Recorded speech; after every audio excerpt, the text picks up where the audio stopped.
First of all, thank you for asking me to come and share some thoughts with you. It's interesting. I'm even though I get asked to do this quite a bit, I never know exactly what I'm going to share with you, which certainly makes the organizers of any event extremely nervous. Sometimes they say, hey, can you send me your slides in advance? I'm like, I have no idea what I'm going to talk about. Now, I have a little bit of an idea what I want to share with you. But I think more than anything, what I want you to do is walk out of here recognizing that opportunity and responsibility. The opportunity is to change the world. This is pretty exciting. One of the things that our species has, human beings, are really unique in the entire animal kingdom because we have the ability to make change from generation to generation more rapidly and more efficiently and more completely than any other species. And so if you look at, for example, the way human beings live today compared to the way human beings lived even 100 years ago, it's dramatically different. And it gets even more dramatically different if you start to think about the way human beings lived 2,000 years ago, and 5,000 years ago, and 20,000 years ago. And we've been on this planet for 250,000 years at least in this genetic configuration. And we have changed over that time quite dramatically. The reason we have is this. It's your brain. There's part of your brain that allows human beings to process more bits of information and store that information more effectively than any other species' brain. Now, other species learn things and pass them on to the next generation, but nowhere near as efficiently as we do.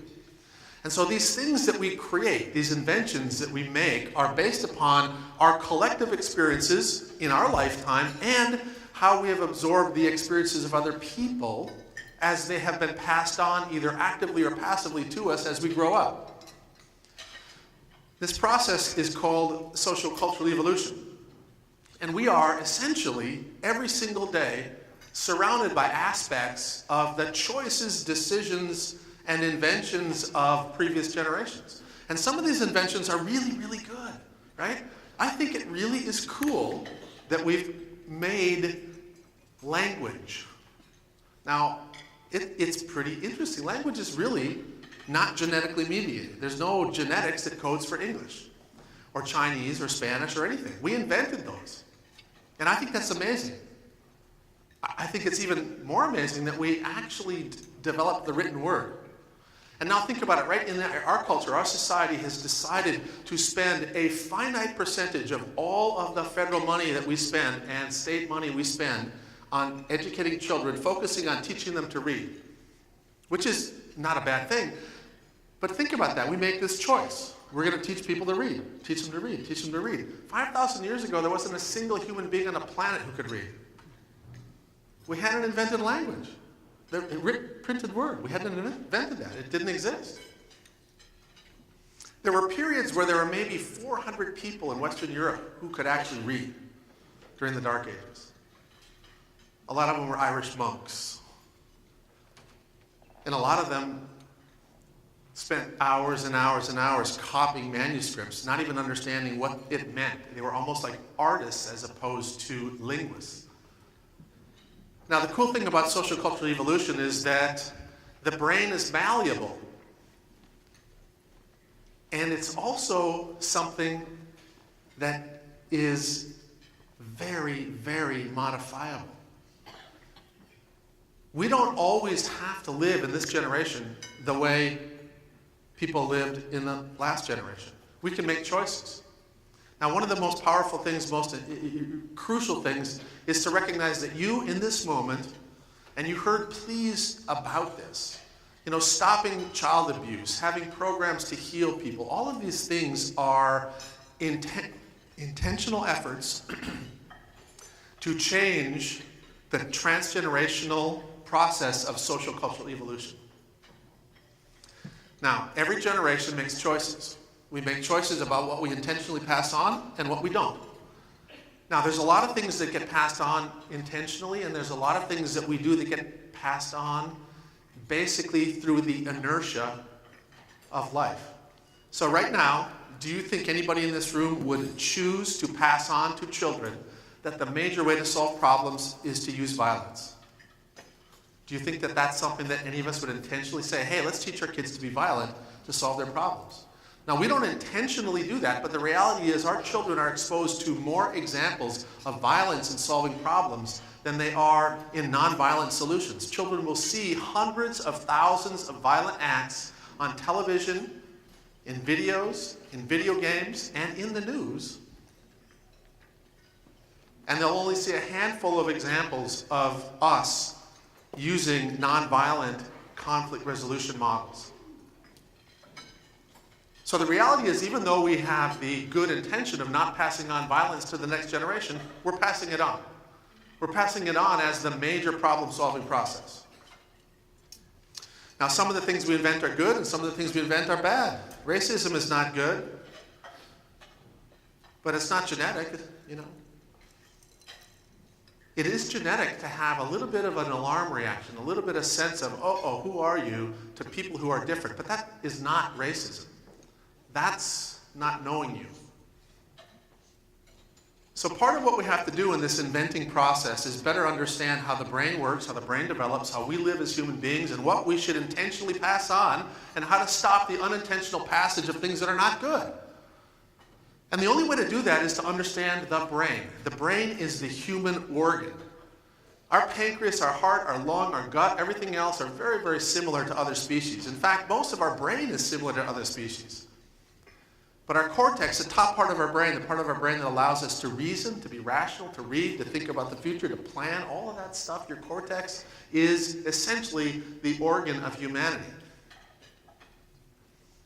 And part of what we have to do is figure out, how do we create a better world? And I can tell you, the situation we're in right now with abuse and neglect, it's not because there's been a lack of good intention. It's not because there's been a lack of money. I mean, unbelievable. When you think about the state of Illinois, for example, they spend $1.5 billion a year protecting children from their parents. Is that a healthy culture? No. Now, we like to pat ourselves on the back and talk about how advanced we are and how incredibly amazing we are. And the truth is, there's a lot of wonderful innovations. And there has been progress globally. But the progress that we have made in invention, productivity, social justice is at risk. And it's at risk because we have invented new things faster than we can adapt to them. There are these unintentional consequences of inventing things, right? We invented television. It's awesome. Oh, wow, this is great. How many of you have ever seen the movie Avalon? Go watch the movie Avalon. It will be one of the most interesting examples of transgenerational devolution of social fabric that you watch. So now we invented television, and oh gosh, lo and behold, we got a problem. Because we didn't recognize that it's such a powerful pull, we have individuals who will spend hours and hours and hours and hours and hours in front of a television and not out playing baseball or playing with their friends or having conversation. So, let me talk about why some of this stuff is important.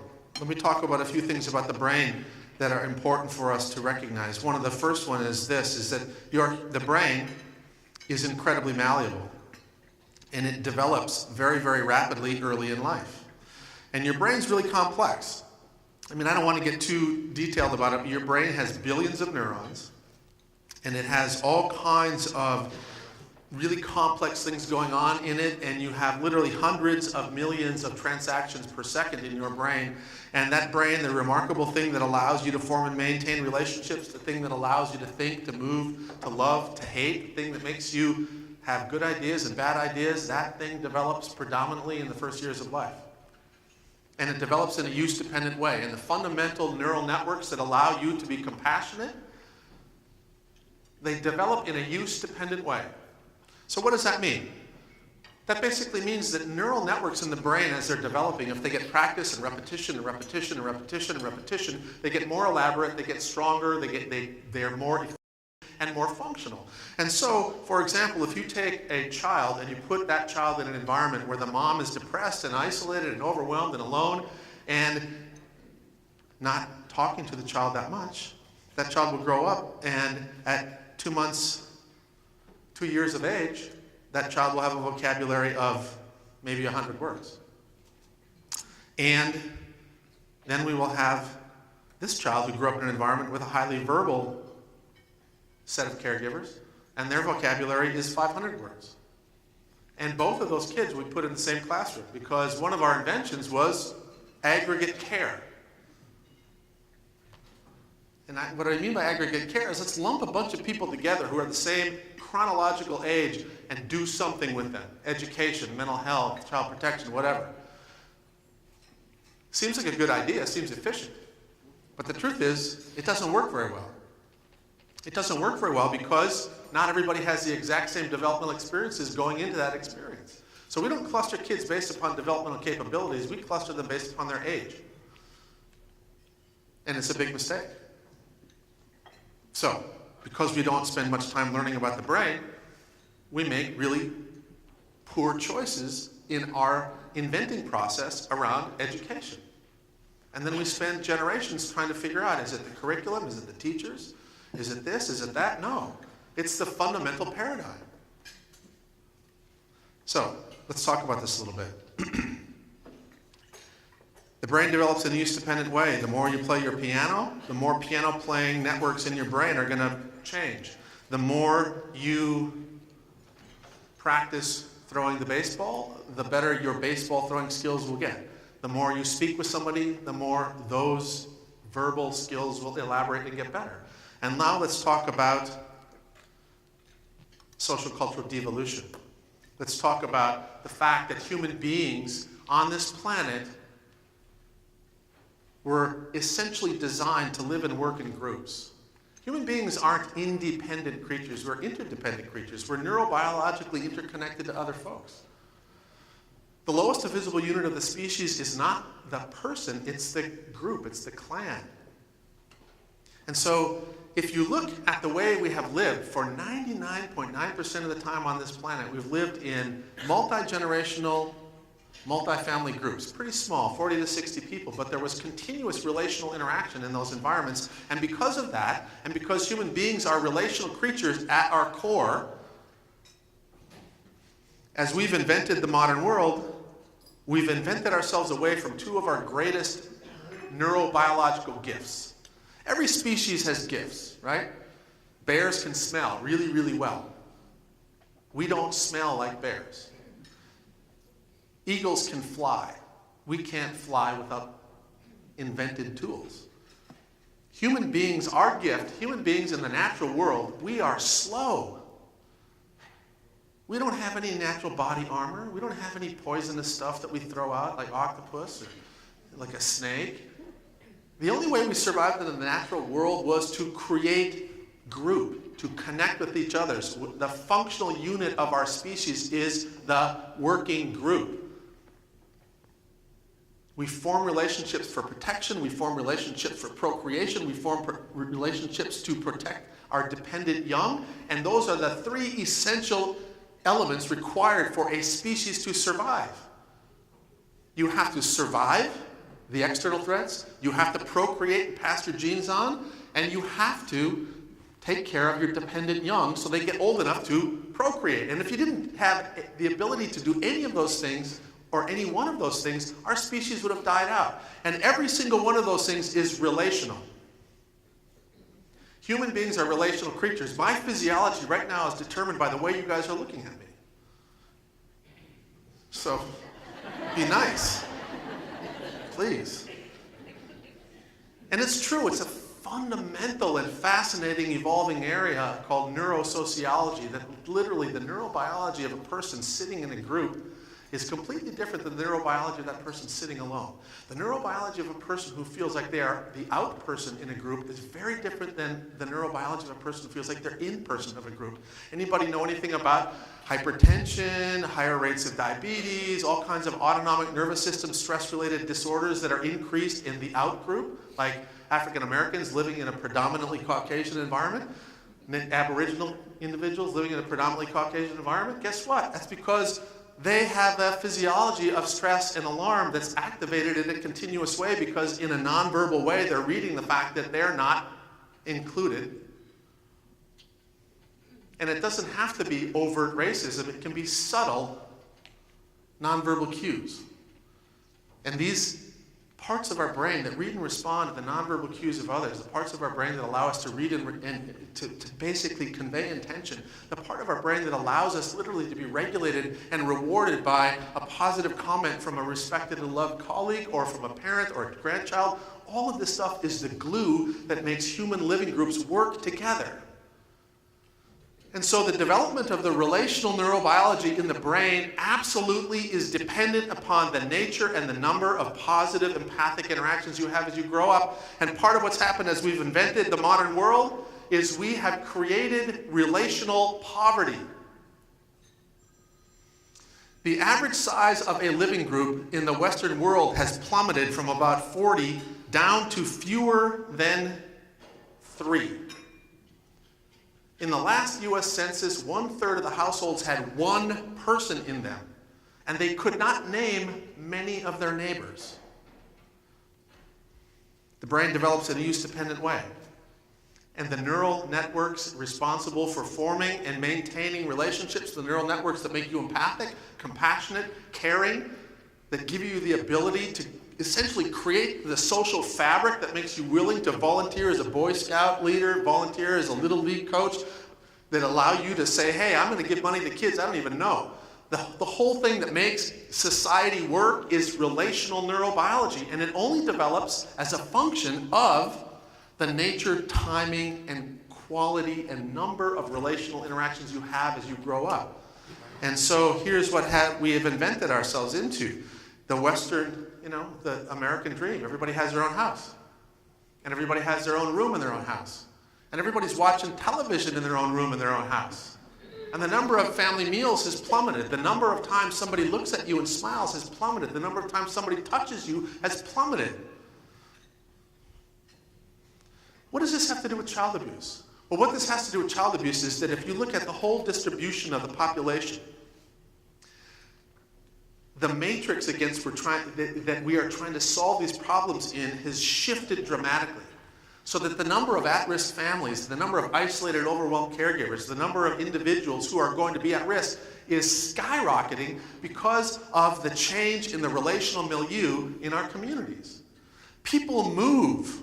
We're mobile. People work at night, so they're not around during the day. We're putting kids in crappy childcare settings. We are creating fragmented service delivery, relationally impoverished environments. The concept of relational continuity in education is gone. You have a first grade teacher for 9 months and then you're gone. Second grade teacher, gone. Third grade teacher, gone. 1/3 of the kids in every public school every year are new to the community. This relational fragmentation leads to incredible vulnerability. And this part of your brain that involves you to be compassionate and connect to other people, it depends on repetition. It depends on touch. It depends on conversation. Look at this. They're at a museum looking at one of the most beautiful pieces of art ever created, and they're all looking at their cell phone. So what is happening is people can get older and older and older and older and chronologically age, but their relational neurobiology is stunted. So we don't have any problems with a 2-year-old being egocentric and thinking the world revolves around them, right? That's what 2-year-olds do. That's a part of the developmental process. But if you are 18 years old and you've only had the same number of relational opportunities to learn and build that part of your brain, and you're 15, guess what you'll do? Oh, you'll take a selfie after selfie after selfie after selfie after selfie. How many of you really want to see your own face 50 times in a day? Now, Maybe it's because I'm getting old and fat, but I do not want to see my face all over the place. What has been happening is that the experiences of the modern world, the invention of all of these things, the changes in demographics, the changes in transportation, all of these inventions that have some good things, we have not been able to regulate them. We have not been able to manage them. We have not been able to problem solve around them as quickly as new versions of these are introduced. And so the result is poverty of relationships. We have children who have all kinds of material wealth, but have all kinds of relational emptiness. And we have all kinds of kids that are actually economically poor who have all kinds of relational connectedness. Now, I'm no fan of poverty. Poverty's not good for you, but the truth is, I would rather be poor and connected than be economically wealthy and disconnected. The healthiest family I ever met was a dirt poor family from rural Mississippi that had 7 kids, and they had one set of clothes each. But they shared everything they had with everybody in their neighborhood. And they took care of each other. And they had relational wealth. And every single one of those 7 people ended up to become a professional, went to school, became educated, and turned out to be a huge pillar of their own community in various ways. Teachers, doctors, lawyers. Lawyers, I don't know. Just a little lawyer joke there. I got to prod those guys a little bit once in a while. All right. So, part of what we're facing in the modern world is this poverty of relationships. And part of what will be an absolute essential element of solving the issue of child abuse is decreasing relational isolation. If those of you who know the child abuse research, what we know is there's a direct linear correlation between privacy or isolation and increased abuse. Most of the abuse and neglect that takes place isn't because of some evil intention. It's because of some overwhelmed caregiver. Think about this. In the natural world, the way human beings lived, all the way really up into the last few hundred years, for every time there was a baby born, there were at least 4 developmentally mature individuals who were present to help with caregiving. Now, they weren't the primary caregivers, but they could shop, and they could clean, and they could discipline, and they could interact, and the parent could do the parenting component. Think about that. 4 to 1. We now think it's a great ratio in a child care environment when there's 1 caregiver and 8 kids. Even in a healthy nuclear family with multiple children, the ratio is impoverished. Any of you who've been at home as an at-home parent with multiple young kids, you know you're tapped out. You're exhausted. Your reserve is gone. Now, you're not, obviously, everybody who's been a parent who's been in that situation has a moment where they go, I can see why this mother did this. I can see why a mom might just frickin' walk out the door. Or I can see why a mom might just scream at her kid and shake the kid, shut up, we gotta sleep. I fed you. And this is what happens. The vast majority of child abuse and neglect is because of social isolation. It's because of fragmentation. It's because of disconnection from community. And every single positive intervention that's out there essentially increases the number and quality of connectedness for the primary caregiver or the child. And I can guarantee you, if you've got an intervention or a program or a practice in education, mental health, child welfare, and it doesn't do that, it's not going to work. It's not about producing a great video. It's not about having a paradigm or a protocol. It's about the people that connect with and work with and form meaningful relationships with these individuals. Frontline staff, children, parents, all 3 groups are relationally impoverished. One of the reasons our systems are so poorly effective is that the frontline people we ask to do this, we put into an impossible, dysregulating, relationally impoverished situation. We don't take care of our caseworkers. We don't take care of our school teachers. We don't take care of teachers who teach in these special education classes. We create crazy, unrealistic ratios where there's one teacher and 8 or 9 incredibly dysregulated young kids. What in the hell are we thinking? I got a call from the Philadelphia School District a number of years ago. We were consulting with them on an early childhood program, and they were doing their best. And they realized that they needed to provide special therapeutic services for kids that were really struggling and behind. And so what they did was they created a therapeutic preschool. And the children who were put in that preschool had failed or had been, quote, kicked out of another public preschool because of their behavior. And so they took all these kids and put them in this therapeutic preschool, and at some point they called me up and said, we're having a real problem with turnover of staff. I'm like, oh, huh. Tell me what you got. So what's going on? And they told me a little bit about this, a little bit about that. I'm like, okay, well, what's the ratio? I mean, how many teachers are in the classroom? Or actually, first, how many kids are in the classroom? 22. I'm like, ooh, okay. 22 4- and 5-year-olds that got kicked out of a Philadelphia public school preschool. I can just imagine what that looks like. So how many adults do you have in the room to help, work with them? Oh, 1. Like, huh. So you really are confused about your turnover issue here? Seriously? I mean, you have to be like the village idiot to not know that that's horribly challenging work. And not only is it essentially going to be ineffective, it actually has the potential of making all of those kids worse. Because every day, instead of getting regulating experiences, they're getting dysregulating experiences. They're getting worse and worse and worse. So, we become really interested in relationships. We become interested in the importance of relational opportunities for reward, for regulation. This is a daily contact map of a healthy child. And this child, every black arrow is a positive interaction. Now, I don't have time to really go into it, but one of the things that happens when you have a positive human interaction with somebody, and it can even be brief. I don't want to do the neuroscience, but the truth is, human interactions are rewarding. You feel pleasure from them.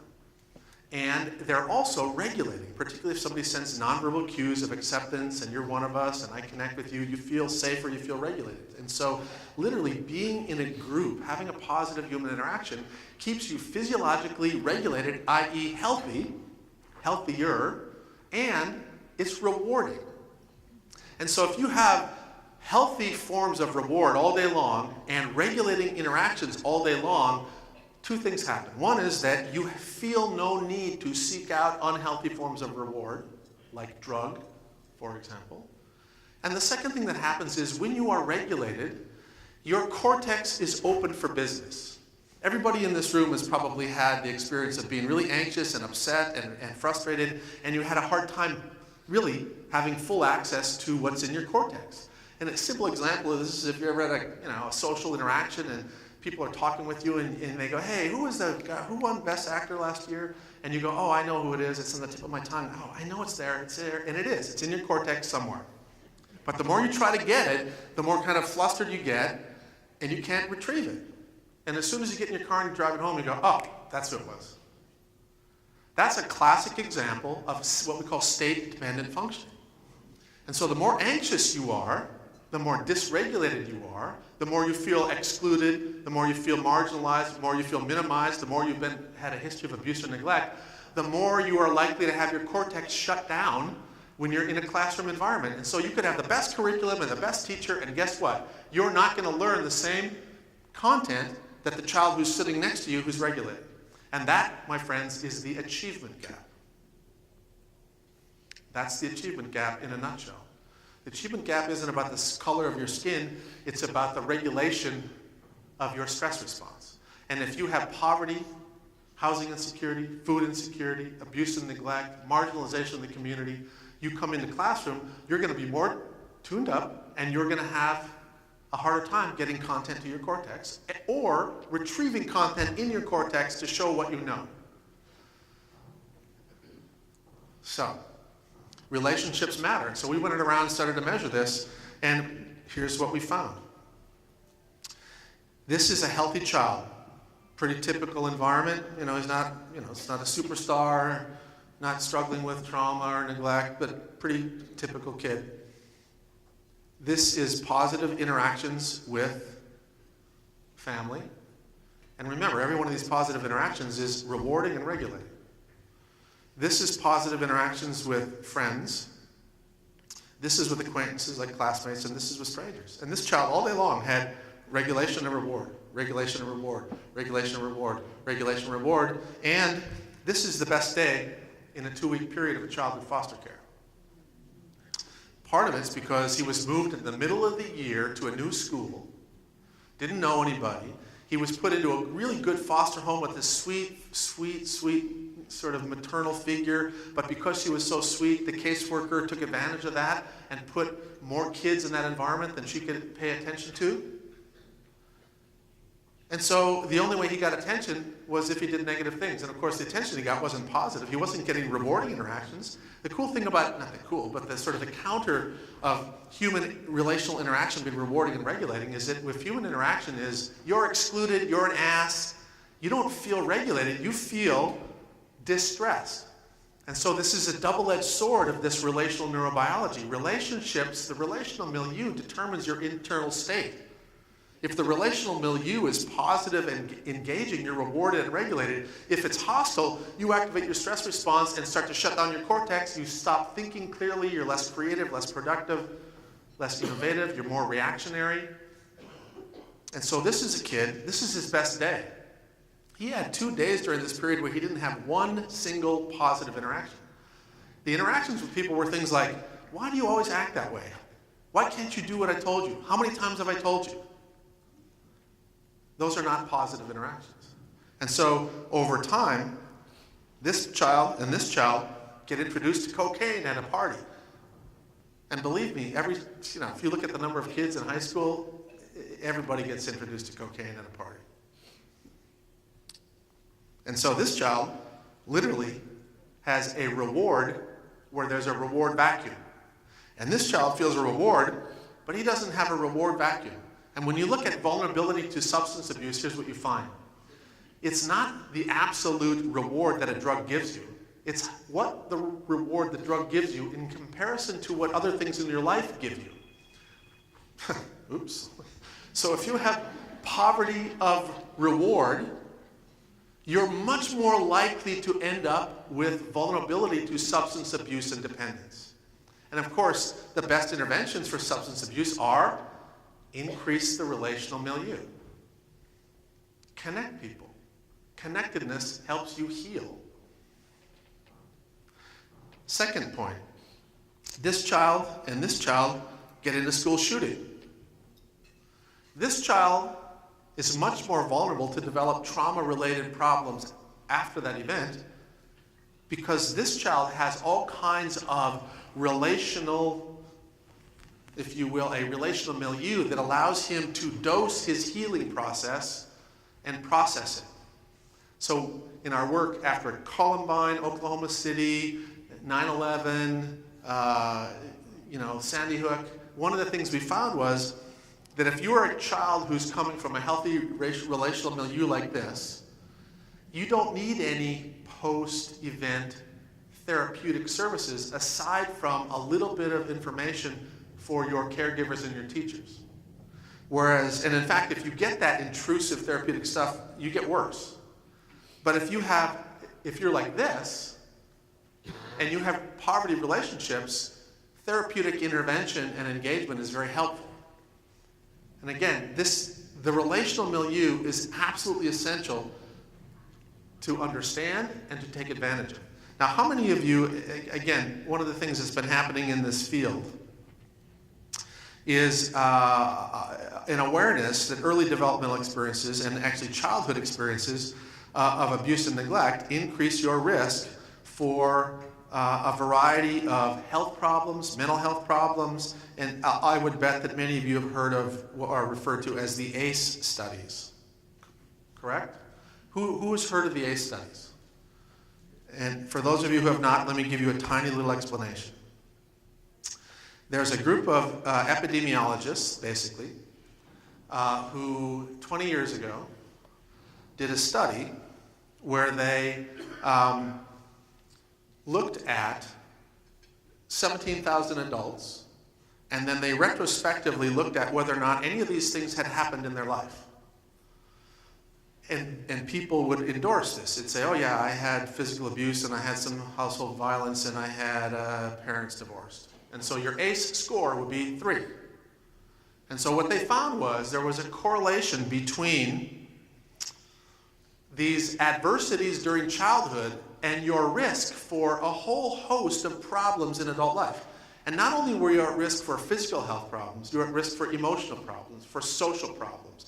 So increased rates of suicidality, increased rates of drug use, increased rates of mental illness, increased rates of heart disease, and so forth. And so developmental adversity, as most of you probably know, is really not good for you. And so hence, over the years, and it's taken only 20 years for this to get out and to sort of be well distributed, people are paying attention to your ACEs. Now, one of the things that we know is that the reason that this happens is that developmental adversity influences and alters, and I'm going to teach you a little science, don't be afraid. The reason that adverse childhood experiences have such a pervasive impact is that they alter the functioning of a set of primary regulatory neural networks that are in the lower part of your brain that actually send connections to every single area in your brain, therefore influencing every single function that your brain does, all the way from fine motor control to speech and language to regulating affect to regulating attention. Plus, they control all of the outflow to the body. So if those neural networks are altered by trauma, by abuse, by patterns of unpredictable, chaotic activation, you will end up with a cascade of problems really in every part of the central nervous system and in the periphery. And so this is one of the major important epidemiological studies ever done that talks about how important it is to pay attention to developmental adversity.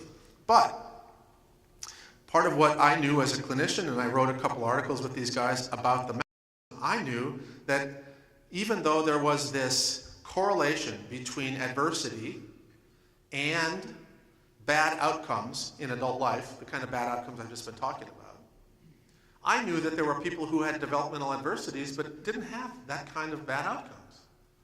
And I also knew that relational connectedness and relational permanence were powerful resilience-building factors.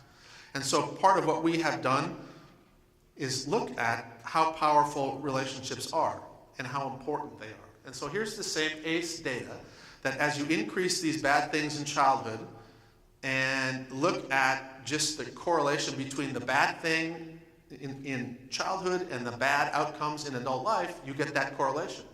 But if you actually also look at what we would call relational health, connectedness to family, connectedness to community, connectedness to culture, these things are protective and they provide opportunity for healing. So if you take people who have poverty of relationships, independent of their history of adversity, they're going to be at risk for these bad outcomes in adult life, physical, mental, and social. In contrast, if you take people that have relational wealth, like the family I described, the poor family from Mississippi, they had relational wealth and they had adversity, but they were buffered from it because of their connectedness. And so you can have as many as 4 bad things before you are at risk for demonstrating one of these poor outcomes in adult life. Again, the point is this. The most important predictor of how you're functioning in the present is your relational history, not your history of adversity. And if we create a society that has poverty relationships, we are creating, not just for the children who experience abuse and neglect or severe trauma, we're creating for the entire population a level of vulnerability that will not allow us to sustain even simple stressors. We put ourselves at tremendous risk. And there's indications that this is starting to happen. I kind of alluded to the fact of the self-centeredness and the increase in sort of self-absorbed behavior in youth, let me just give you a couple of sobering facts. Some of you know what the MMPI is. It's a sort of a personality test. It's been given since 1938. This is a study back from 2007, but even by 2007, the number of healthy individuals who took the MMPI resulted in 5 times as many of these, quote, neurotypical individuals, healthy individuals, were scoring above the cutoffs for psychopathology. In other words, the entire curve has shifted towards selfishness, self-absorbed perspectives. Their interpretation of this is that cultural norms have shifted away from intrinsic goals such as meaning in life, community, and affiliation, and towards extrinsic goals such as materialism, status. If you are a teacher, you've seen these things happen. Another study. There are a number of tests of empathy. And you know how they use college students to sort of do all of these tests? As they looked at the scores of college students on this empathy measure over the last 20 years or so, 30 years, this is what they've seen. Plummeting of empathy scores. And I think one of the most powerful and important indicators of investment in community and culture and a reflection of empathic engagement is voting.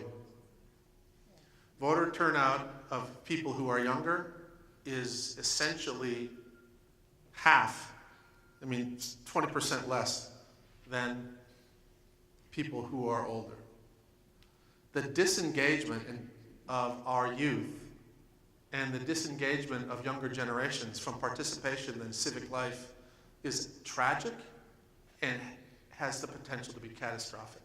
This is not a representative democracy. In Australia, everybody has to vote. You have to vote. If you don't vote, it's a $500 fine. In the United States, we get 40% turnout for presidential elections. That's pathetic. If we are ever going to solve these problems, one last thing for those of you, I know many of you are in the corporate world, and I'm not going to go too much longer. I know that it's kind of cool to have a little timer here that's blinking. I feel like I'm at the Academy Awards. Yeah, and the music will start playing soon. One of the things that we've been focusing on in education is, science, right? Oh, we have to teach science, we have to teach math, and the reality is there's this fantasy that the corporate world is hungry for those people. We have to teach them this because they'll get their jobs, but the reality is you talk to the corporate world, they're not having any problem with that. That's not where the shortcoming is. The shortcoming to the corporate world is soft skills. We don't have people who can have a conversation. We don't have people who are able to be salespersons. We don't have people who are able to actually be part of a working group. And this is and I know you can't read this is a crappy slide. I sort of cut this from an article, but this is from a survey done on workforce needs in St. Louis, and it's sort of an example of this. And if you look at where all of the need is, it had nothing to do with these hard skills. It had to do with soft skills. And it's kind of a weird thing. I grew up in Bismarck, North Dakota, went to a really small little high school. And one of my best friends was Rich Karlgaard, who is now actually the editor of Forbes.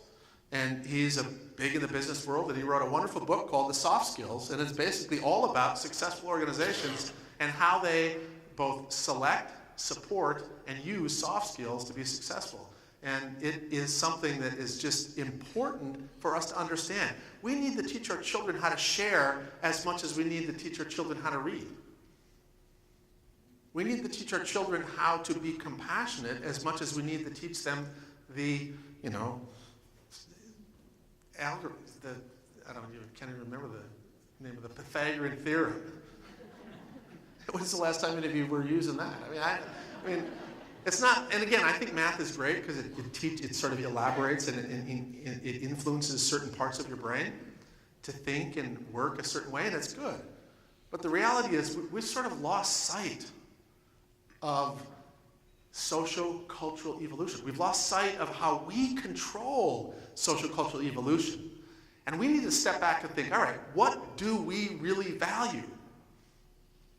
And what we really value is what we should really embed in public education.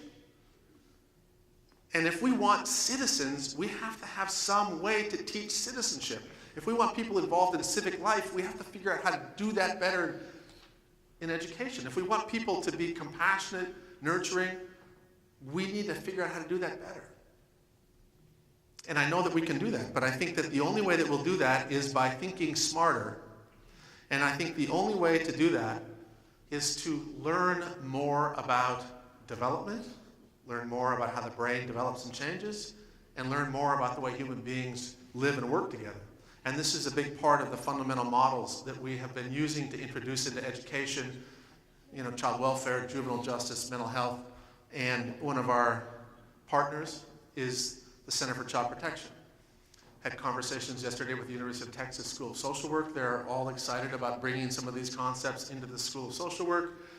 There's potential in education to bring some of these core concepts into education. The truth is, there is some community, and we're working with a couple of them.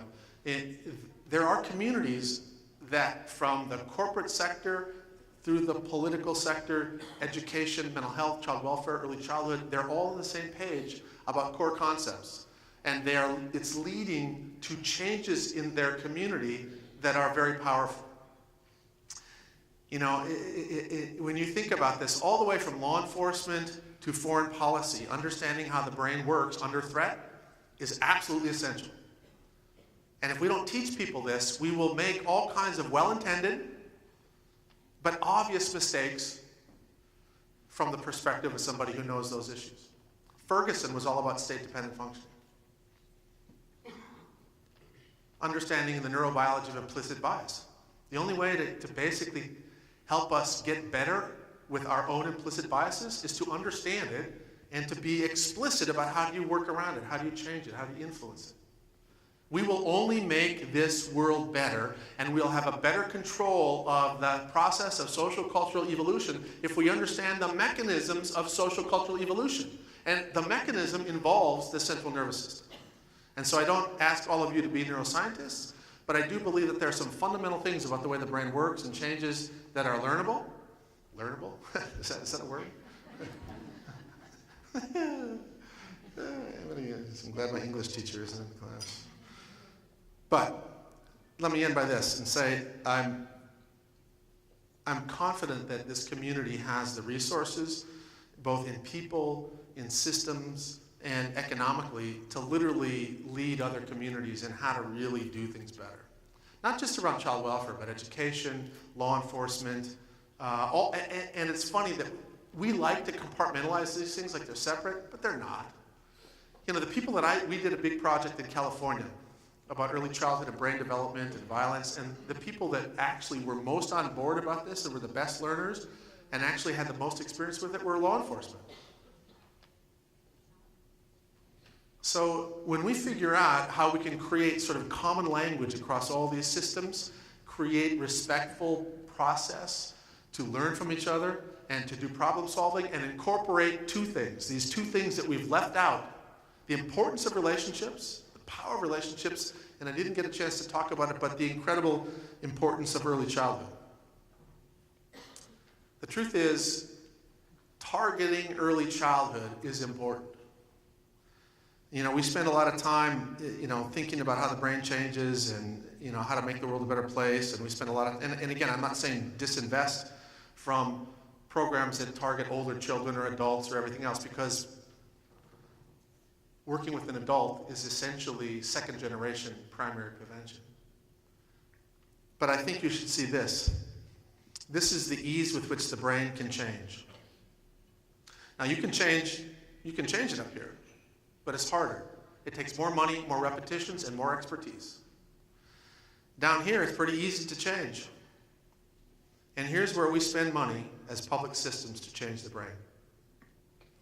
This mismatch between opportunity and investment is one of the major strategic errors in public policy currently. And if we can fix this and understand the power of relationships, weave those two understandings together, you will change this community. And along the way, you'll change the lives of many individuals, and you will have the opportunity to lead the way for other communities to do the same thing. So I wish you best of luck in this work. And again, thanks for the opportunity, and I apologize for going 9 minutes too late. Okay, sorry.